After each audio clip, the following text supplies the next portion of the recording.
Hello everybody, my name is Vera Chikezie-Oke. I'm the sexologist for wholesome sexuality. Today we're going to be talking about sex. Yeah, like we always do. We push out clean, wholesome sexual content for you as it affects your life, your personal life, your health, and your marriage. So sit back while we talk about sex.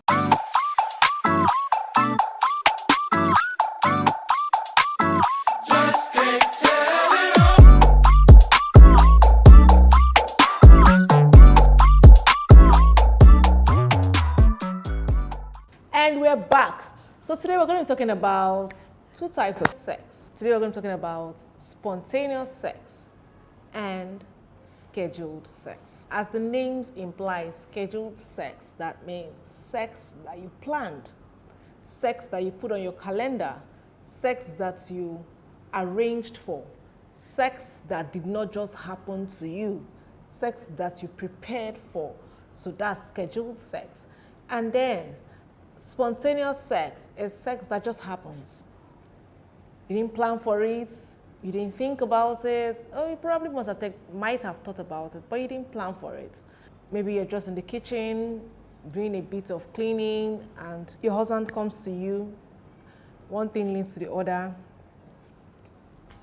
You have sex. That's spontaneous sex, right?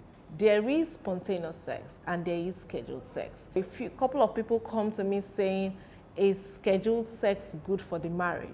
I would rather have scheduled sex. I would rather schedule it than have no sex.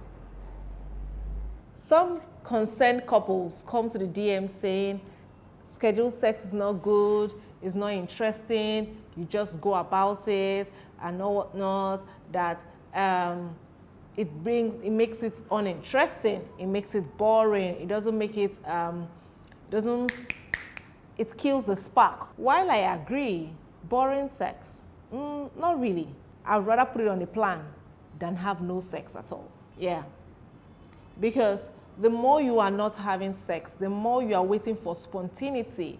Life is happening, right? Traffic, economy, things are happening, stress. These things are affecting your sexual life and you are waiting for spontaneity. While you are waiting for spontaneity, these things happen, life happens, and while life is happening, your sexual life begins to delve down the map. It begins to go down from three times a week to once a week, to once in 2 weeks, to once a month, to once in 3 months.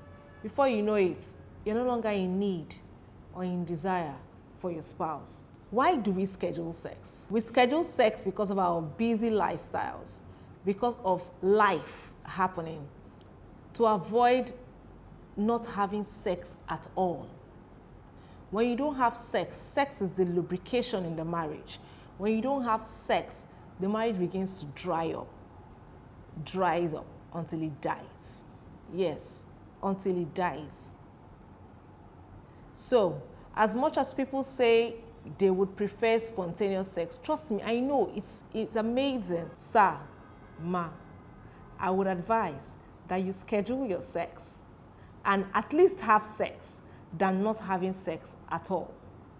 How do you schedule sex? Because now the issue with the scheduling sex is because, oh, it becomes planned, it's no longer exciting, it now becomes boring. Yes, I understand.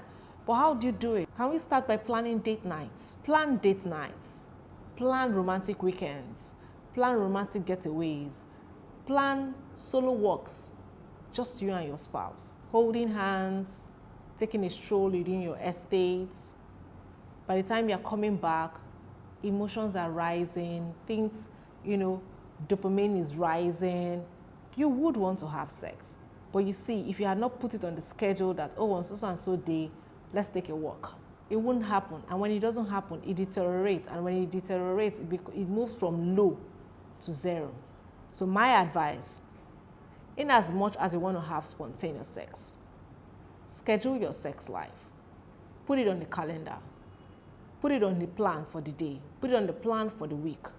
When you schedule your sex life, when the spontaneous ones happen, oh, all well and good.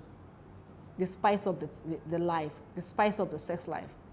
But when the spontaneous ones that don't happen, you are sure and you are guaranteed that you're going to have, you have sex on your calendar and you are going to do it. See you in the next video.